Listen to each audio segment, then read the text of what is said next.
Assalamualaikum warahmatullahi wabarakatuh. Kenalkan, nama saya Kaisa Manzia Yumna. Hari ini saya akan menyampaikan presentasi dari buku Muda Mendunia karya Dr. Gamal Almin Said. Sebelum masuk ke isinya, aku yakin semua dari kita pasti pengen jadi orang sukses dan berguna. Tapi gimana caranya biar gak cuma sukses buat diri kita sendiri, tapi juga bisa memberi manfaat buat orang lain. Nah, 2 bab dari buku ini bakal ngebahas itu semua.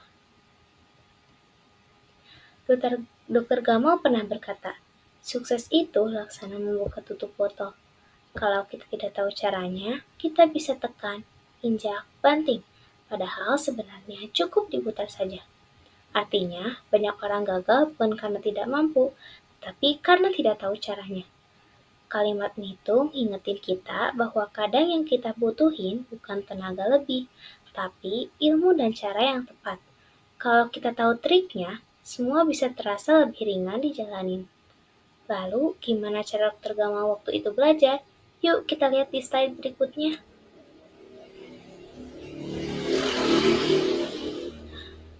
Semasa kuliah, Dr. Gamal memiliki impian untuk menjadi peneliti yang berprestasi.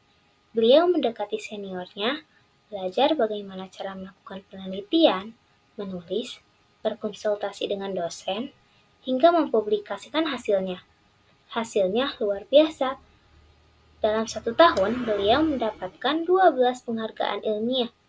Dari sini kita belajar bahwa meniru langkah orang sukses adalah cara cerdas untuk meraih kesuksesan. Selanjutnya, Dr. Gamal juga punya impian lain, yaitu jadi inspirator. Kita lihat gimana ceritanya di slide berikutnya. Suatu hari, Dr. Gamal menyampaikan keinginannya untuk menjadi inspirator kepada gurunya, Dr. Arif Alamsyah. Beliau berkata, "Dok, saya ingin menjadi inspirator." Sang guru mengajaknya berkeliling, belajar mendengarkan, mencatat, dan menyampaikan pesan dengan hati. 4 tahun kemudian, dengan izin Allah, Dr. Gamal menjadi pembicara di lebih dari 20 negara, termasuk di panggung besar internasional di Rusia di hadapan 25.000 peserta. Kita bisa lihat, dari satu kalimat niat aja bisa jadi awal perubahan besar, tapi gak cuma niat, harus ada usaha, belajar, dan kemauan untuk terus berkembang. Jadi gak usah nunggu sempurna dulu buat mulai. Sekarang kita masuk ke impian Dr. Gamal yang lainnya, yaitu jadi wirausahawan sosial.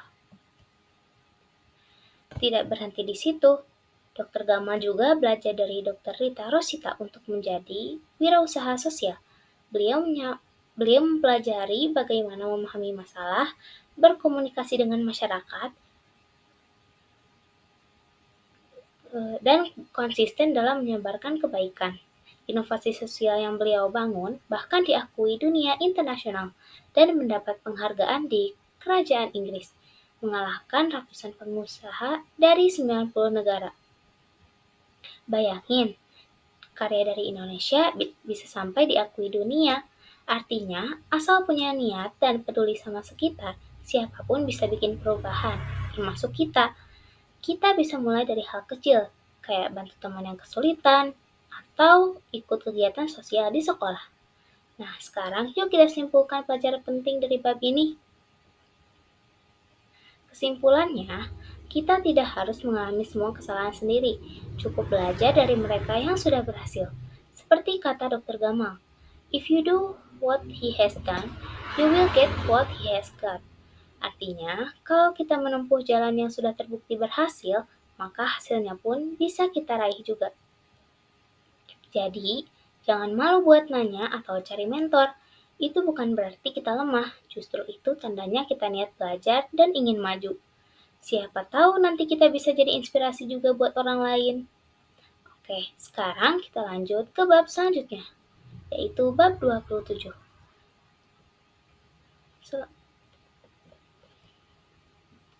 Sungguh ketahuilah, berbagi, menolong, berkorban, membantu sesama, dan akan memberikan kesejukan, ketenangan, dan kehangatan di hatimu. Ternyata kebaikan gak cuma bikin orang lain bahagia, tapi juga bikin hati kita sendiri tenang.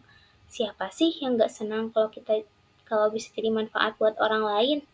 Nah, ada satu kisah nyata yang diceritakan di bab ini dan sangat menginspirasi. Yuk kita simak. Dalam bab ini diceritakan tentang Nicholas Green, seorang anak berusia 7 tahun dari Amerika. Saat berlibur ke Italia, mobil keluarganya diserang perampok. Nicholas tertembak di bagian kepala dan meninggal dunia setelah dirawat di ICU. Orang tuanya, meski sangat sedih, memutuskan untuk mendonorkan 7 organ tubuh Nicholas demi menyelamatkan 7 nyawa orang lain. Kisah ini benar-benar bikin merinding. Saat mereka kehilangan anaknya, mereka masih sempat mikir untuk nolong orang lain. Ini bukti bahwa dalam kondisi paling sedih pun, orang masih bisa memilih untuk berbuat baik. Kita lihat ya seberapa besar dampaknya dari satu tindakan baik ini. Kisah ini menjadi viral di media internasional dan disebut sebagai Nicholas Effect. Sejak peristiwa itu, jumlah donor organ meningkat drastis, bahkan mencapai 300%. Kisah satu anak mampu menginspirasi gerakan kebaikan di seluruh dunia. Ini ngasih kita pelajaran bahwa kebaikan yang kelihatannya kecil ternyata bisa berdampak sangat besar.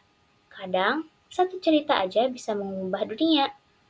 Yuk kita renungkan makna kebaikan lebih dalam lagi.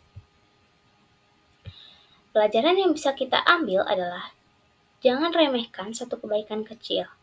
Kebaikan bisa menjadi arus besar yang mengalir lewat tangan-tangan yang tidak kita sangka. Kebaikan bisa menginspirasi banyak orang, bahkan ketika kita sudah tiada. Coba pikir deh, pernah gak pas lagi sedih, terus ada teman yang nyapa atau senyum, dan itu bikin hati kita lebih tenang. Itu contoh kecil, tapi ngaruh banget. Artinya, kita semua bisa jadi bagian dari kebaikan kapan aja. Supaya makin yakin lagi bahwa kebaikan itu penting, kita lanjut ke pesan Rasulullah SAW. Rasulullah SAW pernah bersabda, "Berkasih sayanglah kamu kepada siapa saja yang di bumi, maka kamu akan dikasihi oleh yang di langit." Dalam hadis lainnya, minta fatwa kepada hatimu. Kebaikan adalah yang menenangkan hati, keburukan adalah yang membuat gelisah. Jadi, selama kebaikan itu membuat hati kita tenang, lanjutkan, karena sesungguhnya kita sedang berjalan bersama Allah. Ini benar-benar jadi pengingat buat kita semua. Selama hati kita merasa tenang, selama itu baik dan gak ngerugiin orang lain, terusin aja. Karena kebaikan itu bisa jadi bekal kita. Gak cuma di dunia, tapi juga di akhirat. Sekarang kita sampai di bagian penutup presentasi ini. Dari dua bab ini, kita belajar bahwa sukses adalah tentang belajar dari orang yang tepat. Dan kebaikan adalah tentang ketulusan dan dampak. Semoga setelah ini kita bisa lebih semangat untuk belajar, berbagi, dan menjadi versi terbaik dari diri kita. Yuk kita mulai dari hal kecil di sekitar kita, bisa bantu orang tua di rumah, jadi teman yang baik, atau belajar lebih rajin. Siapa tahu dari situ kita bisa jadi orang yang sukses dan bermanfaat kayak Dr. Gamal. Mungkin itu saja yang bisa saya sampaikan pada presentasi hari ini. Terima kasih, mohon maaf bila ada kesalahan. Wassalamualaikum warahmatullahi wabarakatuh.